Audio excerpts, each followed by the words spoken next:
Oggi parliamo di una donna che ha avuto un ruolo centrale in una piccola parte della storia italiana. Una donna che recentemente, grazie a una bellissima serie televisiva, ha acquistato una nomea forse superiore alle attese. Una donna che ha influenzato il pensiero di un preciso uomo politico e che ha avuto un'impronta tale nella storia della prima metà del Novecento da risultare imprescindibile per gli sviluppi della storia stessa. Una donna di cultura, una donna intelligente, una donna affascinante, una donna senza la quale molto probabilmente la nostra storia non sarebbe la stessa. Una donna di nome Margherita Grassini, ma meglio conosciuta col suo nome da sposata, Margherita Sarfatti, una, se non la più importante, delle amanti di Benito Mussolini. Prima di addentrarci nel nostro argomento di oggi, vi chiedo un momento di attenzione per quello che riguarda il tema della sicurezza online, qualcosa che è molto importante nel nostro mondo. D'altronde state vedendo questo video attraverso un device collegato a internet, che sia uno smartphone, un tablet, il PC di casa vostra, il desktop al lavoro, magari una console di videogiochi connessa alla rete. Ecco, la connessione è molto importante perché ci permette di accedere a tante notizie e a tanti contenuti sparsi per il globo. Però attenzione, perché a volte la navigazione, se non è adeguatamente protetta, può portare a qualche pericolo. Noi di Dentro la Storia abbiamo scelto da tempo un partner strategico che si chiama NordVPN e che ci mette al riparo da questi rischi. Anche voi potete usufruire dello stesso servizio grazie all'offerta che trovate nei link in descrizione al video e tra l'altro con una bella novità, già perché NordVPN sta per festeggiare il suo compleanno e quindi decide di fare un regalo a tutti i suoi clienti. Per chi sceglierà i piani biennali avrà non solo i soliti 4 mesi di promozione gratuita, ma ulteriori 6 mesi, quindi pagandone 24 di protezione ne avrete 34 di mesi. Che altro vi devo dire? Consultate il link in descrizione al video e vedrete che tutto sommato l'offerta è fatta anche per voi. Ma torniamo alla nostra protagonista di oggi. Una donna forte, una donna di carattere, una donna d'altri tempi, una donna molto intelligente, talmente intelligente che negli anni avrebbe rivisto anche gli errori compiuti. Di recente sua nipote Magalì ha rilasciato ai giornali delle dichiarazioni molto interessanti. Sua nonna dice: è sempre stata una socialista romantica e il rapporto col duce fu il suo rimorso, anche se diceva sempre: ho amato un uomo eccezionale. Ma chi era davvero Margherita Grassini, o meglio Margherita Sarfatti, il nome con cui è stata conosciuta in Italia e poi anche nel resto del mondo? Era un'ebrea italiana, nata a Venezia l'8 aprile del 1880, esponente di una delle migliori famiglie della città veneziana. Il padre, Amedeo Grassini, era un avvocato e amico del patriarca di Venezia Giuseppe Sarto, Papa Pio X. Non solo, Amedeo Grassini si era anche messo in società con un amico, Giuseppe Musatti, fondando la prima società di vaporetti a Venezia. Questo fa capire quanto la famiglia di Margherita, la famiglia Grassini, fosse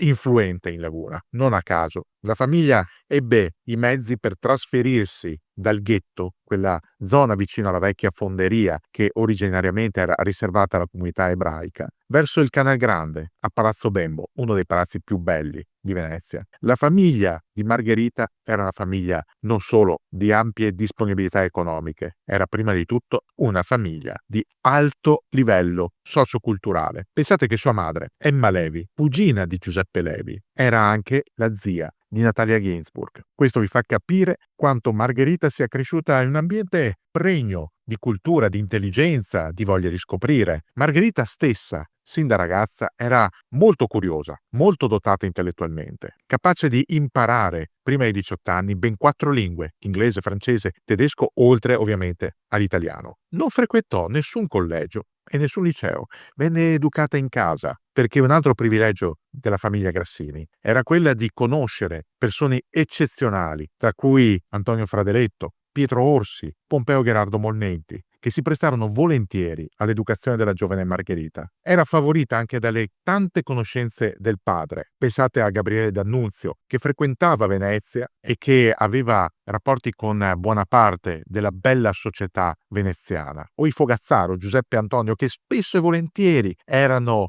ospiti a Palazzo Bembo. Margherita però era anche una donna estremamente curiosa e vogliosa di esplorare il mondo, di conoscere, anche di osare. Le piaceva molto provocare sia in ambito culturale, a volte anche religioso. Lei stessa, pur mantenendo delle salde rabbinici ebraiche, non disdegnava di studiare le altre religioni e tra l'altro più avanti si avvicinerà al cristianesimo cattolico tanto da chiedere e ottenere la conversione. Gli piaceva anche provocare gli uomini. Una delle tante provocazioni fu la sua volontà, a 18 anni, di sposare l'avvocato Cesare Sarfatti, una scelta osteggiata dalla famiglia, che non vedeva di buon occhio il rapporto della giovane Margherita con un uomo più maturo, come Sarfatti, e che soprattutto aveva una posizione politica nel Partito Socialista all'opposto delle credenze familiari, perché la famiglia Grassini era fortemente tradizionalista e, si potrebbe dire oggi, conservatrice. Margherita però non ne voleva sapere di imposizioni materne o di qualunque blocco alla sua carriera come donna,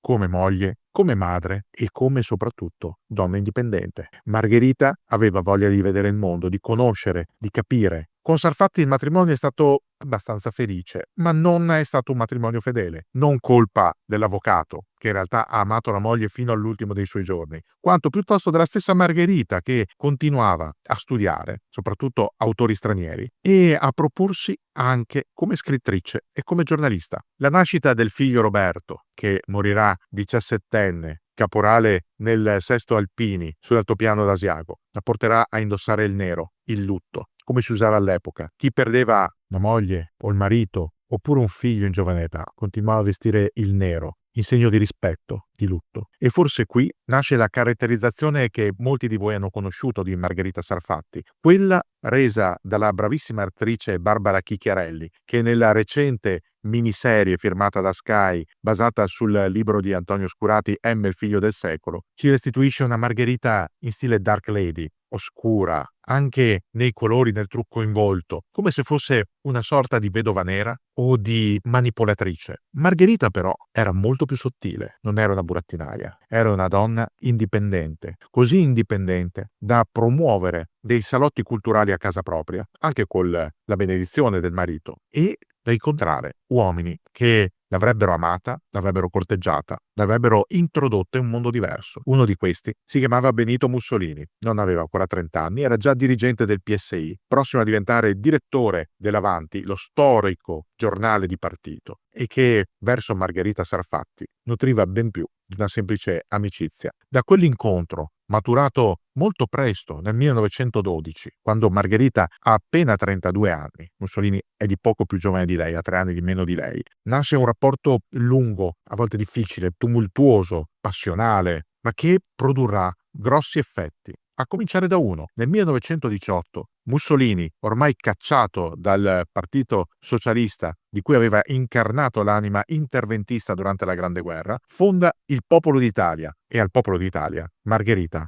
agisce come redattrice, è assunta direttamente da Mussolini, che si fida di lei e le affida gli elzeviri più pungenti. La morte del figlio Roberto, come già detto, produrrà in Margherita il lutto e la decisione di costruire un monumento funebre affidato a un altro suo grande amico, un architetto, Giuseppe Terragni, uno dei massimi esponenti del razionalismo italiano. Ma la morte del figlio non ferma la curiosità, la voglia di conoscere, la voglia di far politica di Margherita, che nel suo salotto a Milano ospita i più bei nomi del momento, ospita i futuristi, ospita Massimo Contempelli, Ada Negri, Medardo Rosso, lo scultore Arturo Martini e lo stesso Mussolini, che inizia a farsi conoscere non più come il reietto del PSI, ma come una voce critica potente che vuole scuotere la società italiana. È proprio nel salotto di Margherita Sarfatti che nasce una nuova rivista, si chiama Gerarchia e può essere vista come il salto di qualità del futuro fascismo a livello culturale. Gerarchia è una rivista di teoria politica, diverrà la rivista ufficiale del fascismo e il nome stesso scelto per la testata fa capire di cosa si tratti. Ma parallelamente alla relazione per nulla clandestina con Mussolini, una relazione che infastidisce Rachele Mussolini, la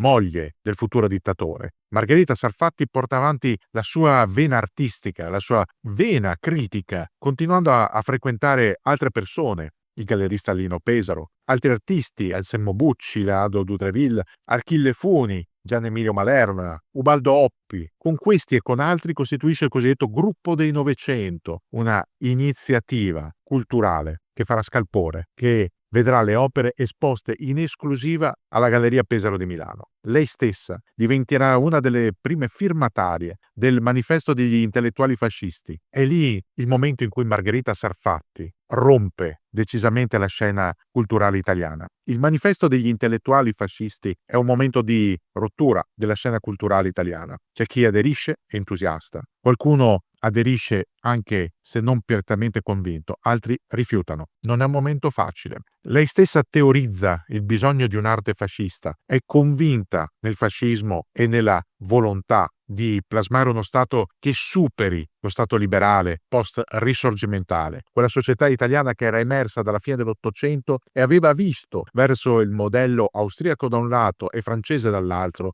delle possibilità di evoluzione. Secondo Margherita Sarfatti, il pensiero di Mussolini poteva davvero cambiare l'Italia. Lei stessa, dopo la morte del marito nel 1924, oltre a continuare a frequentare Mussolini, si era impegnata al punto tale da stendere una prima biografia del futuro dittatore, una biografia tra l'altro revisionata e autorizzata dallo stesso Mussolini. La prima pubblicazione era venuta però in Inghilterra, non in Italia. Perché? Perché tra il 1924 e il 1925 il fascismo si afferma in Italia col metodo peggiore, brutale, violento. Le elezioni, che sono caratterizzate da un clima cupo di intimidazioni, di violenze, di pestaggi. Poi la denuncia in Parlamento di Giacomo Matteotti, ne abbiamo già parlato in un altro video, lo trovate nel canale. Anche questa magistralmente ricostruita dalla serie televisiva cui facevamo riferimento prima. E poi il delitto di Giacomo Matteotti, il sequestro, l'uccisione in macchina, la sepoltura clandestina, lo scandalo, le dimissioni di De Bono da capo della polizia, le indagini che portano al gruppo di Dumini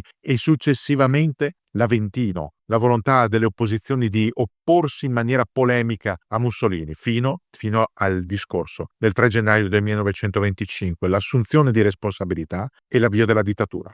In quel momento in Italia pubblicare un libro su Mussolini può essere rischioso, non tanto perché Mussolini voglia rivelare qualcosa sul delitto Matteotti, oppure sui metodi violenti di conquista del potere da parte dei suoi. Semmai è molto più utile all'estero pubblicare qualcosa che possa ingigantire, migliorare l'immagine dello stesso Mussolini. Quindi nel 1925 esce a Londra The Life of Benito Mussolini e l'anno dopo esce l'edizione italiana un po' rivista con un titolo diverso, Dux. Nel libro la Sarfatti non fa altro che magnificare Mussolini, dandone una lettura agiografica, parlando di questo figlio del popolo che cresce dal basso e diventa espressione del popolo stesso, dimenticando volutamente tutti i punti oscuri. Il libro è un successo, viene venduto in milioni di copie e tradotto in 18 lingue. Viene esportato addirittura in Giappone, dove sarà materia di studio all'interno delle scuole di politologia delle università e anche all'interno dello Stato Maggiore dell'esercito giapponese. La Sarfatti, tra il 1924 e il 1931, continua a frequentare Palazzo Venezia. Rachele Mussolini questo lo sa. Ogni tanto riserva delle scenate di gelosia al marito, che puntualmente minimizza e riceve la Sarfatti nel suo studio a Palazzo Venezia. È facile immaginare per cosa. A volte per questioni editoriali, altre volte sono incontri amorosi, tout court. La Sarfatti nel frattempo si converte, come avevamo già detto, al cattolicesimo. Decide di lasciare Milano e trasferirsi a Venezia. Tutto bene? È una storia a lieto fine? No. Margherita Sarfatti, all'inizio degli anni 30, vede deteriorarsi molto rapidamente il rapporto con Benito Mussolini. Perché? Qual è il problema? Mussolini sta cambiando politica, sta diventando sempre più aggressivo. Ha firmato i patti lateranensi, vuole pacificare in maniera violenta, come sempre, l'opinione pubblica italiana. Vuole ricondurre l'Italia in un solco, quello di Stato e Chiesa, che solidifichi le fondamenta della sua dittatura. E in questo tutti i vecchi compagni della prima ora diventano ingombranti. Era diventato ingombrante Cesare Rossi, scaricato dopo l'omicidio Matteotti. Divenne ingombrante Italo Balbo, che come abbiamo già visto in un altro video dedicato proprio all'aviatore, viene prima incoraggiato nelle sue avventure aeree e poi spedito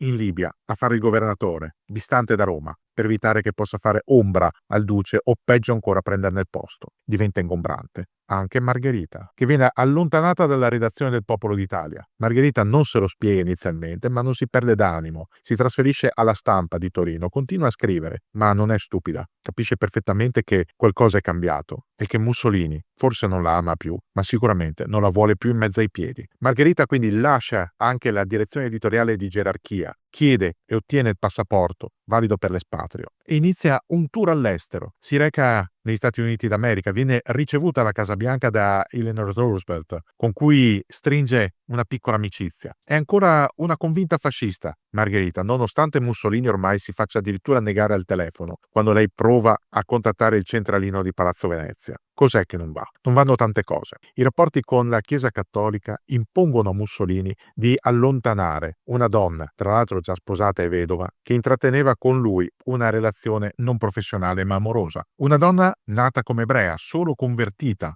al cattolicesimo, ma che intimamente continuava a professarsi ebrea. Successivamente arriverà un'altra donna, Claretta Petacci, e sarà lei l'ultima vera donna di Mussolini fino alla fine. Nel 1936 Mussolini rompe definitivamente i rapporti con Margherita Sarfatti. Come già era successo a Ida Dalser, la donna che aveva dato dei figli a Mussolini e che Mussolini aveva per tutta risposta fatto internare in un manicomio, anche la Sarfatti viene respinta da Palazzo Venezia. Non può nemmeno più entrarvi. Nel 1938 arriva l'ultimo colpo, le leggi razziali. Margherita, anche se si è trasferita all'estero, anche se è stata cosmopolita, anche se si è convertita al cristianesimo, resta comunque un'ebrea. In Italia non può più avere nessun tipo di incarico. Ecco quindi che si trasferisce a Parigi, conosce Jean Cocteau, effettivamente viene accolta nella comunità culturale parigina come una signora degna di rispetto, anche se di lei Alma Mahler dice è una sorta di mendicante reale in esilio. In quegli anni Margherita Sarfatti è un po' l'ebrea errante. Cerca di tornare agli Stati Uniti, ma le viene negato il visto d'ingresso. Allora va in Sud America, prima in Uruguay, poi in Argentina, dove tra l'altro proprio in Uruguay vive il figlio Amedeo. In quel periodo Margherita Sarfatti diventa articolista ed editorialista per alcuni giornali locali, stringe amicizia col pittore Emilio Pettorutti, con le sorelle Victoria e Silvina Ocampo, conosce il giornalista Natalio Botana. Qui inizia anche a rivedere quella biografia di Mussolini, che diventa non più un pamphlet entusiasta, ma un libro critico. Rivede tanti capitoli, li corrobora di parti personali e alla fine gli dà un titolo nuovo, My Fault. In italiano doveva essere Mea Culpa. My Fault può essere tradotto come il mio errore. Se ne renderà conto con lo scoppio della Seconda Guerra Mondiale del suo errore Margherita Sarfatti, quando la sorella, Nella, rimasta in Italia, verrà deportata assieme al marito e morirà ad Auschwitz. Margherita Sarfatti rientrerà in Italia soltanto nel 1947, 2 anni dopo che Benito Mussolini è stato catturato a Dongo, processato, fucilato e il cadavere esposto a Piazzale Loreto. Non riuscirà mai a dimenticare fino in fondo Mussolini. Per lei era stato un amore bruciante, una passione di quelle che divampano improvvise e che sono esplosive, come un vulcano, ma non dimenticherà nemmeno di essere stata lasciata sola, quasi tradita, abbandonata, da quell'uomo cui aveva dato moltissimo, aveva donato le sue amicizie, le sue entrature presso i migliori salotti di Milano, quell'uomo cui aveva dato un pezzo del proprio cervello, della propria intelligenza. Occorreranno anni perché Margherita Sarfatti possa davvero ridiscutere il suo passato. Lo farà in un libro di memorie, molto intimo, titolato, non a caso, Acqua passata. Il suo grande archivio personale, ricco di documenti, di raccolte, di scritti personali, anche delle lettere che si scambiava con Mussolini, oggi è conservato all'interno dell'archivio del Novecento a Rovereto. Gli ultimi anni di Margherita Sarfatti saranno appartati vicino a Como, nella memoria semplicemente di un passato tumultuoso. Ma chi era davvero Margherita Sarfatti? Non era certo la Dark Lady tratteggiata nella serie televisiva, per quanto alcuni spunti siano decisamente interessanti e fedeli. Non era nemmeno un'amante sguaiata o volgare, era una donna raffinata, intelligentissima, desiderosa di capire il mondo e di scoprirlo. Una donna che aveva fatto delle scelte, a volte sbagliate. Una donna che aveva amato molti uomini, in primis il marito e poi Mussolini. Una donna che pensava di poter lasciare un'impronta chiara, decisa, riconoscibile nella storia. E in effetti l'ha lasciata. Il problema è che quell'impronta, per quanto inconfondibile, è stata per lungo tempo, per troppo tempo, sottaciuta o dimenticata. Cosa avrebbe meritato Margherita Sarfatti? Probabilmente avrebbe meritato una vita diversa, meno tribolata, con un maggiore riconoscimento della sua intelligenza, del suo carattere, della sua volontà di lasciare il segno. Basti pensare una cosa: le donne italiane, per far parte davvero della società, dovranno attendere la fine della guerra, l'approvazione del suffragio universale. Margherita Sarfatti, pur essendo una delle donne più intelligenti d'Italia, potrà votare soltanto dopo il suo rientro in Italia, a guerra finita, a repubblica proclamata e a democrazia restaurata. Il fascismo, che a parole si era speso per l'emancipazione femminile, per l'educazione delle donne nelle scuole e nelle università, nei fatti non aveva consentito alle donne diplomate e laureate di accedere alle professioni, di diventare parte del tessuto sociale reale del paese. Le aveva illuse, come Margherita Sarfatti era stata illusa da Mussolini. Pensava, lei, di poter davvero cambiare il fascismo, portandolo a un livello diverso rispetto alle altre dittature europee. Si era sbagliata, se ne accorse a sue spese, ma oggi, pur con tutti gli errori commessi, quegli errori confessati nei suoi libri, possiamo dire che l'Italia non sarebbe mai stata la stessa se lungo la storia non ci fosse stata lei. Se nell'antichità si diceva che il volto del mondo sarebbe stato diverso se il naso di Cleopatra fosse stato più corto, l'Italia non sarebbe stata la stessa se lungo il cammino di un Benito Mussolini non ci fosse stata una Margherita Sarfatti. Vi siete già iscritti alla nuova newsletter di Dentro la Storia? Trovate il form di iscrizione nel nostro nuovo sito Dentro la Storia. Cosa contiene questa newsletter? Non dovrei dirvelo, ma va bene, vi do qualche spoiler. Vi diamo tanti servizi, tante novità, tante notizie, una timeline storica del mese, dei nostri consigli di lettura, di visione di film o serie televisive. Vi proponiamo dei contenuti inediti, le nostre storie, i nostri editoriali, insomma, cosa vi devo dire di più per convincervi ad abbonarvi? È gratuito. Meglio io, tanta roba, stupore, no? Meglio io.